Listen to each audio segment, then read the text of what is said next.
नमस्कार सर्व सोयाबीन उत्पादक शेतकरी मित्रांसाठी या ठिकाणी जे आहे अत्यंत महत्त्वाची बिग ब्रेकिंग न्यूज या ठिकाणी आलेली आहे। त्याआधी सर्वांना जे आहे आज मकर संक्रांत आहे, तर सर्वांना मकर संक्रांतीच्या हार्दिक शुभेच्छा। सर्वांनी व्हिडिओला लाईक करा पटपट। राज्यात जर बघितलं तर जे सोयाबीन सरकारी सोयाबीन नोंदणी जी आहे आणि खरेदी जी आहे त्या संदर्भातील एक बातमी, अत्यंत चांगली बातमी आहे। त्याची मुदत जी आता ती वाढवण्यात आलेली आहे, म्हणजे सोयाबीन खरेदी सरकारी जी सोयाबीन खरेदी होती हमी भावाने त्याची नोंदणीची तारीख जी आहे वाढवण्यात आलेली आहे। त्याबद्दल सर्वप्रथम सरकारचे अभिनंदन।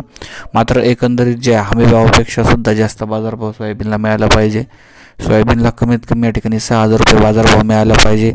4,800 काही होत नाही, बाजारभाव कमीत कमी 5,500-6,000 रुपये पाहिजे। सध्या लातूर, नगर, जिंतूर, जालना, छत्रपती संभाजीनगर, त्याचप्रमाणे जर नाशिकचा विविध बाजार समित्यामध्ये बघितलं, उदगीरमध्ये, लातूरमध्ये, नांदेडमध्ये बघितलं तर बाजारभाव जे या ठिकाणी 4,000 पासून 4,500 पर्यंत आहे। धन्यवाद।